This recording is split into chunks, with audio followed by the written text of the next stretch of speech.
So hello everyone. In this video we would be covering the topic area. अब area पे जो questions बनते हैं उसमें दो ही चीजें यूज हो रही होती हैं, एक तो फॉर्मूला कुछ यूज हो रहा होगा, दूसरा थोड़ा सा लॉजिक हो सकता है क्वेश्चन में। ठीक है, तो हम पहले फॉर्मूले से शुरू करते हैं। सबसे पहले जो सिंपल फिगर्स हमें पता है कि स्क्वायर हो गया, तो इसका एरिया क्या होता है? अगर साइड ए है तो इसका एरिया होता है ए स्क्वायर। ठीक है, और इसका एरिया एक और होता है हाफ इंटू डायगनल्स का स्क्वायर। इसके बाद रेक्टेंगल, रेक्टेंगल का क्या होता है? Area length into breadth. ठीक है, अब बात करते हैं ट्राइंगल की। ट्राइंगल तीन तरीके के हो सकते हैं, इक्विलेटरल ट्राइंगल, आइसोसेलेस ट्राइंगल या स्केलर ट्राइंगल। ठीक है, तीनों में ही एक फॉर्मूला जो यूज होता है ट्राइंगल में, वो होता है एरिया का, होता है half into base into height. ठीक है, जो भी ट्राइंगल हो, इक्विलेटरल, आइसोसेलेस या फिर स्केलर, तीनों में ही फॉर्मूला बेस इंटू हाइट, जिसमें हाइट ये हो जाती है आपकी। ठीक है, और बेस क्या होगा? ये। ठीक है, इसके बाद एक और फॉर्मूला जो रेक्टेंगल, जो एक और फॉर्मूला जो ट्राइंगल का ही होता है, वो होता है under root of s into s minus a, s minus b, s minus c. ये कब यूज होता है? जब हमें केवल तीनों साइड्स पता होती हैं, हमें हाइट वगैरह नहीं पता है और कोई और मेथड भी हमें नहीं मिला है जिससे हम उसकी हाइट निकाल सकते हैं, लेकिन हमें तीनों साइड्स पता है ट्राइंगल की, तो हम इस फॉर्मूले के से एरिया निकाल सकते हैं। ठीक है, अब इसमें एस क्या होता है? अगर एस नहीं पता है तो s is equal to perimeter का आधा, पेरीमीटर बाय टू, यानी कि a plus b plus c by two. ठीक है, ये आपका ट्राइंगल का हो गया। ठीक है, अब एक और जो कॉन्सेप्ट आता है ट्राइंगल में ही, वो ये आता है कि जो आपका ट्राइंगल होता है, ये हो गया, ये जिस सर्कल, जो अगर हम कोई सर्कल बनाए जो इसके अंदर बिल्कुल फिट हो जाए, इस तरह से कि जो सर्कल है वो बस इन साइड्स को जस्ट टच कर रहा हो, मतलब जो ट्राइंगल्स की साइड्स हैं वो इस सर्कल के टेंजेंट हो। ठीक है, तो हम इसको बोलते हैं inscribe, the circle is inscribed in the triangle. ठीक है, और अगर कोई सर्कल इस तरह से है, ठीक है, जस्ट उसके वर्टिसेस को टच कर रहा है, सर्कल ट्राइंगल की वर्टिसेस को टच कर रहा है, तो इसको हम बोलते हैं सर्कमस्क्राइब। ठीक है, अब ये दोनों टर्म्स कई बार क्वेश्चन में यूज हो सकती है। तो यहाँ पे क्या हमें जानने की जरूरत है, जो हमें हमेशा याद रखने की जरूरत है?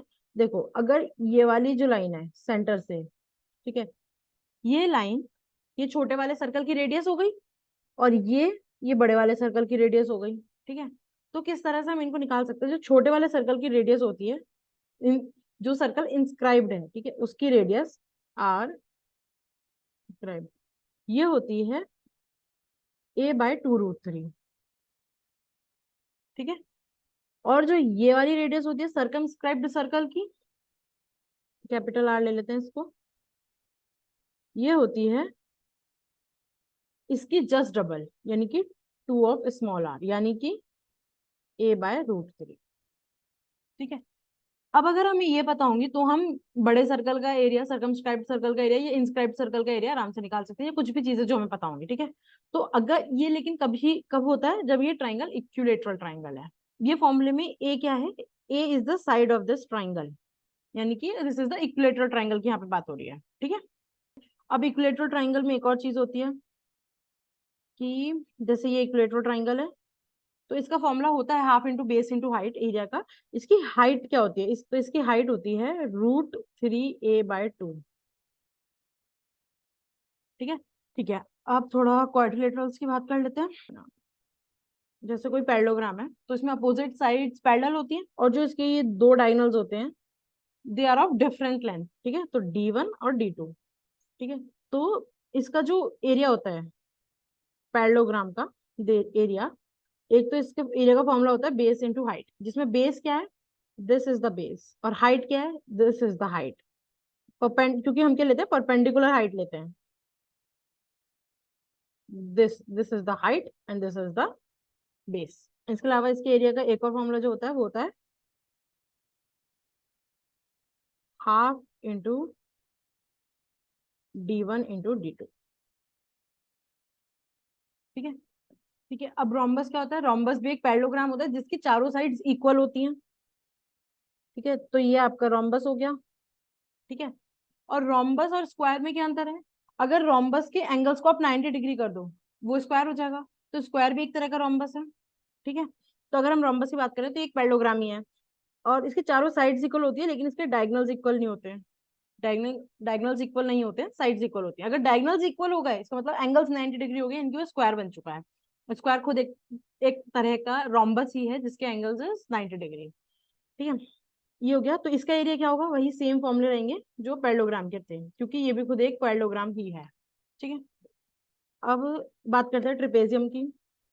ट्रिपेजियम क्या होता है? ट्रिपेजियम ऐसी फिगर होती है, इसकी कंडीशंस क्या होती है? इसकी बस एक कंडीशन होती है कि दो साइड्स पैरेलल होती है। ठीक है, इसके अलावा कुछ भी हो सकता है, लाइक ये दोनों साइड पैरेलल हैं या नहीं है, कुछ नहीं कह सकते। ये दोनों साइड इक्वल हैं या नहीं है, कुछ नहीं कह सकते। ठीक है, बाकी दोनों साइड्स पे कोई कंडीशन नहीं है। ये भी एक ट्रिपेजियम है, ये भी एक ट्रिपेजियम है, ये भी एक ट्रिपेजियम है। ठीक है, इसका फॉर्मूला क्या होता है एरिया का ट्रिपेजियम की? Half into sum of parallel sides, sum of parallel sides into height.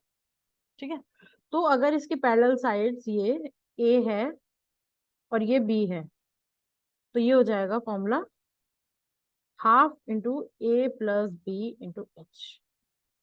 ठीक है, ये हो गया। थोड़ा सर्कल के बारे में देख लेते हैं। सर्कल, सर्कल का क्या रहता है? ये एक सर्कल है। अब इसका एरिया क्या होता है? हमें पता है सर्कल का एरिया होता है पाई आर स्क्वायर। ये हम यहां से लेके यहां तक ये सारा एरिया कंसिडर कर रहे हैं। ठीक है, अगर मैं आपसे बोलूं कि सेमी सर्कल का इतना एरिया कितना होता है, तो यहाँ पे हमने आधा कवर किया। मतलब पहले हम 360 डिग्री पूरा एंगल देख रहे थे, अभी हम 180 डिग्री देख रहे हैं। तो हमें पता है कि आधा सर्कल है तो पाई आर स्क्वायर बाय 2 हो जाएगा एरिया। ठीक है, ऐसे ही कोई और एंगल भी दे सकते हैं, अभी तो 180 डिग्री दिया है। सपोज ये बोल दें कि थीटा एंगल है और इसका एरिया बताओ। ठीक है, तो ये कैसे होगा? सिंपल यूनिटरी मेथड से कि 360 डिग्री का एरिया पाई आर स्क्वायर है, 1 डिग्री का एरिया कितना है? पाई आर स्क्वायर बाय 360। इसी से हमने निकाला एक्चुअली। देखो अगर आप 180 डिग्री का देखोगे तो कितना हो जाएगा? 180 by 360 into pi r square, और ये 1/2 हो जाएगा, तो ये आ जाएगा पाई आर स्क्वायर बाय 2। ठीक है, ऐसी थीटा है, थीटा डिग्री है, अगर थीटा डिग्री एंगल दे रखा है तो एरिया कितना हो जाएगा उस सेक्टर का? इस चीज को हम सेक्टर बोलते हैं। ये जो है ये चीज सेक्टर बोलते हैं, सेक्टर ऑफ द सर्कल। ठीक है, तो ये एरिया ऑफ सेक्टर कितना हो जाएगा जिसका थीटा डिग्री एंगल है? ये हो जाएगा theta upon 360 into pi r square. ठीक है, ये हो गया। ये एरिया की बात होगी। अगर सर्कल में आपको आर्क की बात करनी है तो भी सिंपल है। अगर सर्कल है तो इसकी सरकमफ्रेंस कितनी होगी? 2 पाई आर। वहीं अगर आपको थीटा एंगल दे दे, ये थीटा डिग्री है। ठीक है, तो ये आर्क की लेंथ कितनी होगी? इसको बोलेंगे आर्क की लेंथ। तो ये हो जाएगी theta upon 360 into 2 pi r. ठीक है, this is the first question. If each side of a square is increased by 150%, find the increase percent in its area. ठीक है, पहले अगर साइड स्क्वायर की ए थी तो अब 150% इंक्रीज हो गई है। ठीक है, तो ए प्लस 150% ऑफ ए, इतनी हो गई। अब साइड ये निकाल लेते हैं हम नई साइड अपनी कितनी हो गई है? ए प्लस 150/100 ए, ये हो गया a plus 3/2 a is equal to 5a/2। ठीक है, ये हमारी नई साइड हो गई। पहले ए थी साइड, अभी 150% ज्यादा हो गई, यानी 5a/2 हो गई साइड। अब वो पूछता है find the increase percent in its area. अब इसके एरिया में कितना इंक्रीज हो जाएगा? ठीक है, तो पहले उसका एरिया कितना था? ए स्क्वायर। ठीक है, और अब कितना हो गया? 5a/2 साइड हो गई तो उसका स्क्वायर हो जाएगा 25a² बाय 4। ठीक है, अब हमें परसेंटेज निकालनी है इंक्रीज होने की। तो इंक्रीज कितना आया? परसेंटेज कैसे निकालेंगे? Increase upon actual into 100। ठीक है, तो हम इंक्रीज निकाल लेते हैं, कितना आया? इंक्रीज कितना आया 25 a² / 4 माइनस a², ये हो जाएगा 4 एलसीएम हो जाएगा तो 21 a² / 4। ठीक है, इतना एरिया में इंक्रीज आ गया। तो परसेंटेज इंक्रीज कितनी हो जाएगी, परसेंटेज इंक्रीज ये हो जाएगी इंक्रीज अपॉन एक्चुअल इंटू 100। ठीक है, इंक्रीज कितना आ गया 21/4 a², एक्चुअल कितना था a² इंटू 100, a² से a² गया, this is equal to 21/4 into 100। ठीक है, 4 से कटा 25, ये हो गया 25 एंड 25, 2 कैरी 52, 525% इंक्रीज आया एरिया। ठीक है, this is the answer. Okay, next question. The arc of length 22 centimeter of a circle subtends an angle of 72 degree at the center. What is the radius of the circle? ठीक है, अब हमें arc की length दी हुई और theta दिया हुआ है और हमें रेडियस निकालनी है। ठीक है, ठीक है, हम ड्रॉ कर लेते हैं पहले। ये हमारा सर्कल हो गया, ये एक एंगल हो गया, कितना दिया है एंगल 72 डिग्री। ठीक है, और ये हमारी लेंथ कितनी दी है, ये चीज 22 सेंटीमीटर। ठीक है, अब हमें पता है कि हम आर्क की लेंथ कैसे निकालते हैं, थीटा अपॉन 360 इंटू सरकमफ्रेंस कितनी होती है 2πr। ठीक है, और ये हमें दी हुई है 22, और इसमें से थीटा हमें कितना दिया हुआ है 72। ठीक है, अब इसको कैलकुलेट कर लेते हैं। 6 6 0 6 12 6 10 6 2 1 5। ठीक है, तो ये हो गया आपका 2πr/5 इज इक्वल टू 22, और ये हो गया r is equal to 22 into 5/2 into pi. इसको हम लिख लेंगे 22 इंटू 5/2 इंटू 22/7, ऊपर चला गया, ये कट गया, ये आ गया आपका r आ गया 35/2 यानी कि 17.5 centimetre. This is the radius. ठीक है, ओके, ठीक है, अब ये question, what is the ratio between the areas of two circles which have respectively been inscribed in a square and circumscribed about the same square? अब इन्होंने कोई details नहीं दिया, स्क्वायर की डायमेंशन क्या है, सर्कल की, इंस्क्राइब्ड वाले सर्कल की, कुछ नहीं, रेशो पूछा है, तो हम कुछ भी कंसिडर कर सकते हैं, वो बाद में कैंसिल आउट हो जाएगा। ठीक है, तो एक स्क्वायर है, तो एक सर्कल उसके इंस्क्राइब्ड है और एक सर्कल उसके सब सर्कमस्क्राइब्ड है। जैसे हमने ट्राइंगल के इंस्क्राइब्ड और सर्कमस्क्राइब्ड पढ़ा था, अब ये स्क्वायर की बात कर रहा है, और हमें दोनों सर्कल्स के एरिया का रेशो निकालना है। ठीक है, ये हमारा एक स्क्वायर हो गया। ठीक है, अब इसके इंस्क्राइब्ड जो सर्कल है वो कैसे बनेगा, ऐसा होगा कुछ। ठीक है, कि बिल्कुल लाइंस को टच कर रहा है। ठीक है, और जो सर्कल इसको सर्कमस्क्राइब्ड करेगा वो कैसा होगा। अब हमें इन दोनों सर्कल्स के, रेड सर्कल और ग्रीन सर्कल के एरिया का रेशियो निकालना है। ठीक है, तो हमें एरिया के लिए क्या चाहिए होता है, सर्कल के एरिया के लिए रेडियस चाहिए होती है, πr² फॉर्मूला होता है, तो हमें बस इनकी रेडियस निकालनी है। हमने रेडियस निकाल ली तो हमारा आंसर आ जाएगा, हम उनके एरियाज निकाल के उनका रेशियो निकाल देंगे। तो अब हमें इसमें क्या दिख सकता है, हमें ये दिख रहा है इसकी रेडियस ये होगी। ठीक है, और बड़े वाले की रेडियस ये होगी। ठीक है, चलो अभी पहले छोटे वाले की बात करते हैं। छोटे वाले की रेडियस ये होगी। अगर हम इसको पूरा ड्रॉ करें तो ये इसका डायमीटर हो गया छोटे वाले सर्कल का। और क्या ये और ये चीज इक्वल नहीं है, क्योंकि ये रेड सर्कल, जो ये सर्कल है, वो बिल्कुल इनको टच कर रहा है लाइंस को हर साइड से। ठीक है, तो इसका डायमीटर जो होगा वो स्क्वायर की साइड के इक्वल ही हो जाएगा। ठीक है, तो इसको मैं मान रही हूँ स्मॉल r, मान रही हूँ फिर से इंस्क्राइब्ड वाले सर्कल की। तो स्मॉल r हमारी अंदर वाले सर्कल की रेडियस कितनी हो गई, डायमीटर कितना हो गया 2r हो गया हमारा a, और ये हो गया a/2, a मतलब स्क्वायर की साइड। ठीक है, अब बड़े वाले सर्कल की बात करते हैं। बड़े वाले सर्कल में अगर आप डायगोनल देखो, इसका स्क्वायर का डायगोनल देखो, तो ये बड़े वाले सर्कल का डायमीटर है। ठीक है, तो 2 times capital R is equal to diagonal of square. अब डायगोनल क्या होता है? Diagonal of square.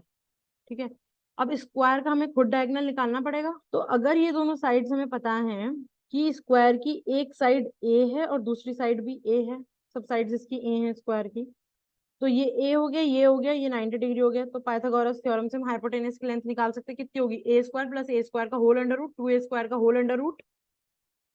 ठीक है, कितना हो जाएगा? ये ऐसे हो जाएगा ना, ए और ए, तो ये कितनी हो जाएगी हाइपोटेनस? ये हो जाएगी ए स्क्वायर प्लस ए स्क्वायर का होल अंडर रूट 2 ए स्क्वायर का होल अंडर रूट, तो ये हो जाएगी a√2। ठीक है, क्या हो गया? ये डायगोनल। ठीक है, डायगोनल हो गया। तो 2r = डायगोनल ऑफ स्क्वायर, यानी कि a√2। ठीक है, यानी कि सर्कमस्क्राइब्ड सर्कल की रेडियस कितनी हो गई? a√2/2। ठीक है, अब हमें इनके एरिया का रेशियो निकालना है। ठीक है, तो एरिया का रेशियो निकालने के लिए पाई आर स्क्वायर इंस्क्राइब्ड वाले सर्कल का और pi r capital r square circumscribed circle का, ये हो जाएगा पाई स्मॉल की रेडियस कितनी थी? a/2, a/2 का स्क्वायर अपॉन पाई a√2/2 का स्क्वायर। ठीक है, पाई पाई कट जाएगा, इसको इतने रहने दो, a/2 का होल स्क्वायर अपॉन, इसमें से a/2 बाहर ले लोगे तो a/2 का होल स्क्वायर और ये हो जाएगा √2 का होल स्क्वायर, ये भी कट जाएगा, तो ये हो जाएगा 1/2। आंसर क्या आ जाएगा? Answer is 1:2। This is the ratio, ratio of the, कोई भी अगर स्क्वायर है तो उसके इंस्क्राइब्ड सर्कल, उसके सर्कमस्क्राइब्ड सर्कल का एरिया का रेशियो 1:2 होगा। ठीक है, ठीक है, next question. There is a town metron where the front and rear wheels of vehicles are of different sizes. The measurement unit followed by the town is meter. The circumference of the front wheel of the car is 133 meter. Front wheel की, car के front wheel की circumference 2πr is 33 metre, 133 metre, and that of rear wheel of rear wheels is 190 metre. पीछे वाले जो पहिए हैं उनकी 190 metre है circumference 2πr। So what is the distance traveled by the car in meters when front wheel has done 9 more revolutions than the rear wheel? अब क्या हो रहा है? गाड़ी चल रही है, उसके आगे वाला पहिया थोड़ा छोटा है अब, लेकिन गाड़ी चलेगी तो साथ साथ चलेंगे, जैसे ट्रैक्टर के पहिए होते हैं, आगे वाला छोटा होता है पीछे वाला बड़ा होता है।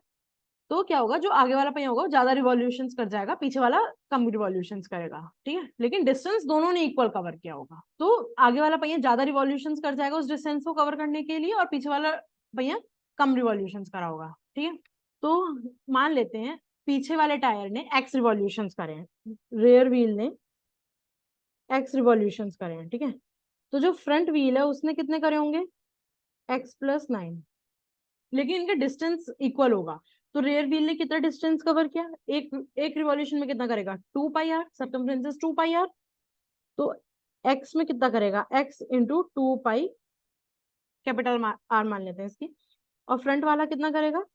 x+9 रोटेशन हुई है इसकी, तो x+9 इंटू 2π स्मॉल आर। ठीक है, क्योंकि हम इनकी रेडियस नहीं पता कितनी है, और हमें रेडियस निकालने की जरूरत भी नहीं है क्योंकि उन्होंने डायरेक्ट सर्कमफ्रेंस दी हुई है क्वेश्चन में, तो हमें डायरेक्ट 2πr की वैल्यू पुट कर देंगे। ठीक है, तो ये हो गया x इंटू, इसकी सर्कमफ्रेंस कितनी थी? 190, और x+9 इंटू इसकी सर्कमफ्रेंस कितनी थी? 133। इसको हम सॉल्व करेंगे तो हमारे पास x आ जाएगा। जब हमारे पास x आ जाएगा तो x into circumference of the rear wheel is the distance covered by the car, या फिर x+9 इंटू फ्रंट व्हील के सर्कमफ्रेंस पे कर सकते हैं, एक ही बात है। तो ये हो गया 190x माइनस 133x इधर आ जाएगा, इज इक्वल टू 9 इंटू 133। ये हो गया 57x इज इक्वल टू 1197। ठीक है, और ये x हो गया आपका 1197/57। ठीक है, x आ गया। अब हमें निकालना है कितना डिस्टेंस कवर किया, तो डिस्टेंस कितना हो जाएगा? Distance distance is equal to x into 2π capital R। तो x हमारा आ गया 1197/57 इंटू 190। ठीक है, इसको सॉल्व करेंगे तो ये आएगा, इसको काटोगे तो ये आएगा 2 जा 1 जा, ठीक है। और इसकी मल्टीप्लाई करोगे तो 19 1 जा 19, 1 कैरी 38 39 0, 3990 मीटर्स, क्योंकि सारी यूनिट अभी तक मीटर्स में ही थी, तो 3990 metres is the distance covered by the car जब फ्रंट व्हील ने 9 मोर रिवॉल्यूशंस करी है, ठीक है। So these are some questions जो एरिया के टॉपिक के ऊपर आते हैं। इसके अलावा there are the questions in the description box जो आप लोग ट्राई कर सकते हैं। And if you face any doubt any problem you can contact me over LinkedIn और over Instagram. C you in the next video.